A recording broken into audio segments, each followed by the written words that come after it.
Hello again. We are back on this S-100 speaker for the Hammarlund HQ100, and I ripped everything out of it, and it's just dirty mostly, a little bit of surface rust here and there. Anyway, I don't see any major problems. Alright, now the speaker is another story. I do have a hole in it, but it's in very good condition considering its age. Gosh, I mean, we're talking really old here. I just got one little tiny hole right here. Easy fix. Here's the speaker cloth. It has a screen wire on the back. That's the screen wire. And then it has that plastic stuff on the front. At least I think it's plastic. It could be cloth that's been impregnated with plastic. I don't know. I don't care. We'll deal with it. We'll fix it. As you can see, it's broken right there. And broken right there. Then I can go ahead and remove these staples along here. I'll take them all out and then press it down and glue it. There's a couple layers of cardboard underneath there. See it? Thick stuff. Looks like construction cardboard, or what do they call that stuff you can buy at Hobby Lobby. Might be able to recut new ones and then put a piece over the top here. I don't know why they went with a thin piece of paper like that. In between it they've got the speaker material. So I think that's what I'm going to do. I think I'll just go ahead and remove these staples and try to repair this, because this stuff is really, it might be just from people, I don't know, I can't figure out why it would be broken like this, bent in like this on all of them. Now, according to the data in the technical manual that I have on the Hammarlund HQ100, the speaker is supposed to be 3.2 ohms. There's a permanent magnet. It's an S100 speaker, which is what we have right here. Let me back up a little bit. We have our little S100. Okay, so I've got, let's find out exactly what we've got. Now they're talking about the voice coil. The voice coil, which is inside this magnet mess in here, okay? And I've got a alligator clip hooked there and there, doesn't matter, just a gator wire, and I've got it hooked up to my multimeter probes here and here. By the way, I changed probes on my multimeter. I had some real long ones I picked up in Dayton, Ohio a couple of years ago, and I finally got around to putting them in. I'm glad I did, because now I can reach way inside to take voltage and current measurements and whatever. Resistance mostly. Anyway, let's see what we've got. We're supposed to have 3.2, either 3 or the schematic says 3, the manual says 3.2. Let's see what we actually have. We're going to go down here to the 200 ohm scale.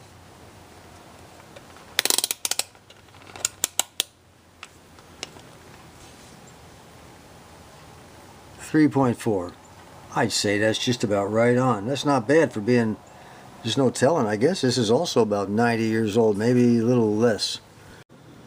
Okay, now that we're done with all that mumbo jumbo, let's take a look at this hole. Now I have holes that run from here all the way down to here. I don't see any more anywhere.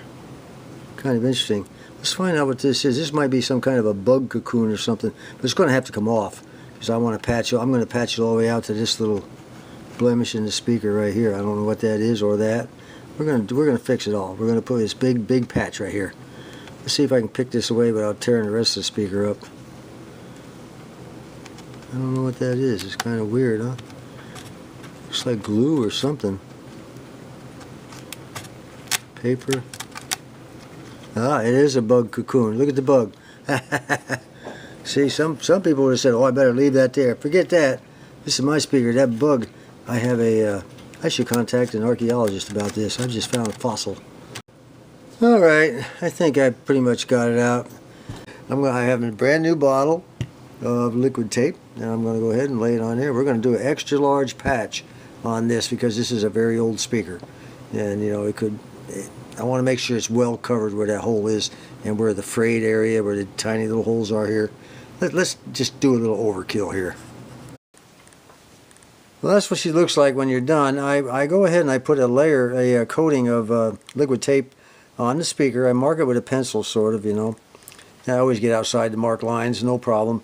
I'll coat it with the brush with the liquid tape. Then I'll take the cloth, or the material I'm using, I lay it down over the top. Let the wet liquid tape hold it in place, and then push it down in the grooves or wherever I have to, you know, whatever you have to do to mold it. They have a tendency sometimes to stick up a little bit until it gets really dry. And then I go over the top of it with another coating of liquid tape, and then I let it dry after I'm satisfied with the shape and how much is covered and do I have the liquid tape smoothed out well enough. The material I use, I've always used, I found out about it from a guy on the Antique Radio Forum, gosh, years ago. And he said, the best thing to use for these is this dryer cloth. Whenever you're done drying your clothes, you keep a couple of these cloths around because you can't hardly tear them. And he's right. This stuff is really strong. You get one out of the dryer, next time you dry your clothes, if it's a softener cloth, after the clothes are dry, take one out and try to pull it apart. Try to tear it. It's almost impossible. It is for me anyway. And it cuts easy. It works well. And when it hardens up, it's be like a rock there. It really does do the trick. Now we have one more problem with this. You can see we've got a hole in our dust cover, a couple of holes right here in our dust cover. Alright, she's all off. For those of you who don't know what the voice coil is, this is a cardboard type of deal. And there's copper wire wrapped all the way around it with 2 leads that come out. And the center core will be magnetized in a permanent magnet speaker. You have your field coil speakers that are not permanently magnetized. Then you have your permanent magnet speakers, of which this is one right here. This is a permanent magnet speaker. And this here, see it? That's a magnet right there. Anyway, what you don't want is drag. If a lot of dirt had gotten in here and got down, there's very little space between the voice coil and the magnet, the inside of the voice coil tube and the magnet. And the way this works is you got to be very careful. I've done this 1,000 times, and chances are 50-50. I won't put my thumb through it. Anyway, you can see that. You see the speaker going up and down. Let me see if I can do it better this way. See it going up and down? That's the voice coil. That's what happens every time. Every time sound comes through that voice coil, it goes up and down around that magnet, constantly vibrating the paper, which gives you your audio sound out the speaker. That's what makes it work. Pretty cool, huh? But anyway, I've got it off. It looks real good. It's not dragging anywhere. So I've had them where you press them down and they go, and they're dragging like crazy. There's 2 ways to clean them out that I've been told. You take a piece of paper and if you can get the paper down in there in that little crack, between the inside of the voice coil tube and the magnet itself. If you can get that paper down in there and run it around there, or you can blow it out with a very, very low amount of pressure air from a can. Ultimately you wind up ruining it anyway, but there's different ways. Just got to kind of figure it out. Go to the Antique Radio Forum. Tell them what kind of speaker you've got. Everybody there has dealt with a speaker of just about every known brand and problem in the last 20-30 years. So it's just a matter of, they'll tell you all about it. You'll have some guys that'll go into elaborate detail that you don't need, and then you'll have others that get to the point and tell you what to do. You'll have to filter through yourself. Now it's time to put a patch on that baby. I'm just going to put some super glue around here, or maybe maybe I'll put a little bit of wood glue. I'm not sure what I'm going to use right here. It's about the only 2 kinds I have. Probably Elmer's wood glue would work best. Alright, I've got the little disc cut here. Now before I glue it on, I want to kind of blow in there and get as much, if there's anything else that went in there, I'll get it out. But right now there's no drag, no anything. So let me blow it out here. Okay, she's pretty clean. I'm just going to take this brush, this regular old brush I use for cleaning flux away and everything. I'm going to put some around the outside edge here. Just paint it on. The stuff dries pretty quick, so you got to kind of get it on there. They got the new formula for that Elmer's glue. They say it dries a lot faster, and it does. It dries a lot faster. Make sure there's nothing on either side before we stick this back down in. Now we'll just put that down in there like so. We don't have to be pressing on it too hard, just around the edges. Okay? I pulled the piece of felt back off just to make sure no glue got in this area here on the inside of this cardboard, because it would stop the voice coil from going up and down. We don't want that. It's okay to have it on the outside, but not on the inside. Make sure we're still loose. Okay, we're still good. Okay, let's stick it back in there again. See, all I did basically was remove any excess just to be on the safe side.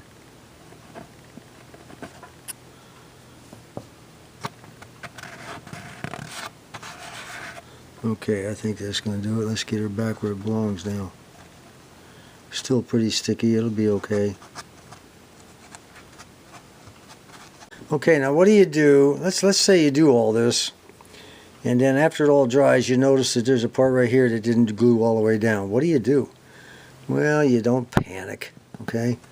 You just take a little bit of glue, like on the end of a pencil point, you know, a dull pencil point, and just kind of lay it down in the crack right here, right down in that groove. And don't go crazy with it. Just lay it down in there.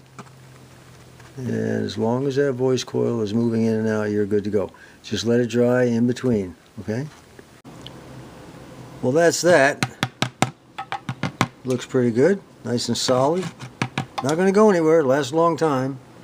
Let's check our edges on our dust cover here. I want to make sure nothing's coming loose here. Make sure everything got cemented in like it's supposed to. Looks good. Now let's see if it's going to move. Yes, it does. It goes in and out, so the voice coil is not stuck with glue or anything. That's how I do it, guys. How you do it's entirely up to you. Okay, right now I've got to put a cover on that thing. Got a piece of cardboard here. Got to cover this stuff up. Don't leave this cone unprotected, especially if you're moving it. I'm just going to draw around it with a pencil, cut around it with a pair of scissors, and I'm going to take tape and tape up along the edges here. I'm going to clean this first of all with a paintbrush, try to get some of the dust off to where the tape will stick. Well, there it is, all covered up. That's all there is to it. Cut it to the right size, lay it on the front, put some tape around it, make sure the tape doesn't get up into the cone. You don't want that, just to the metal, that's all. It is another rainy day in Arkansas where I live. It's been raining for days and days, and apparently we got another 5 or 6 days to go. It's an on and off kind of thing. And it's way too moist to be using lacquer paint. So, like I would use on the Crosley we're working on for the finish on the cabinet. So, well, that gives us time to work on our Hammarlund S-100 speaker cabinet. Good opportunity. Why not? I don't want to waste the day.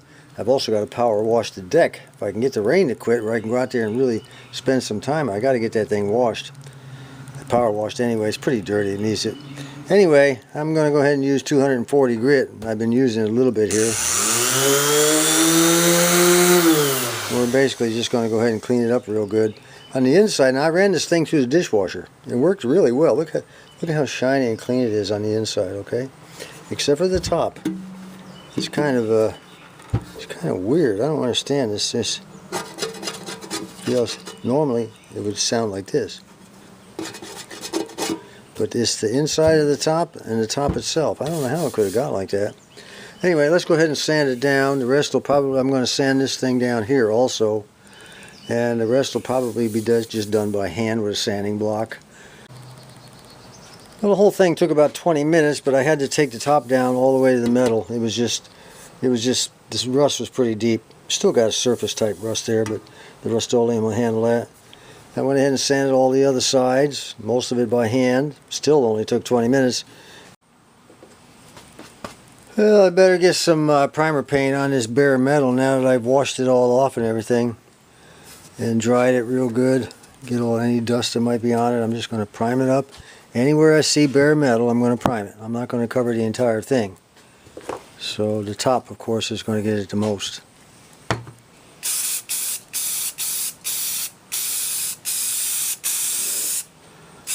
Remember, don't try to pour it all on at once. Layer after layer. 2-3 layers should do it. I'll have to let this dry for a while and then flip it around the other way. The idea here is to keep any rust to develop. After you worked hard trying to get rid of it, you don't want any more to have to contend with, you know. Well, it's the next day again. After I let it dry all night and harden up, I put a single coat of granite, satin granite. I don't know if you can make that out or not. It's Rust-Oleum, the 2X Ultra cover. I really like it. It's there we go. Good stuff. I really like this Rust-Oleum, especially the 2X paint and primer mix. Pretty good stuff. Now it's a satin, and with the primer in there, it's kind of has a very slight rough texture to it. But I'll be taking that 1000 grit sandpaper that I have and just smoothing it down. Once I get it all done the way I want, I'll smooth it all down, and I'll have this as the outside edge. See that there's a subtle difference in the two paint colors, if you can notice it. See. Now this is just standard automotive primer, and this is your satin granite. It's almost the perfect color you need for these speakers, those two paints. And you know, just being primer is not a problem. I'll be going over it with satin clear when I'm all done, and it'll just smooth it all out. You know, you got to take your time with this stuff. If you're in a big hurry, I keep saying over and over and over, you're in the wrong hobby. You just got to take your time. This is supposed to be therapeutic anyway, you know, give you something to do, clear your mind, think about how you would solve the world's problems, you know. Until next time, this is John.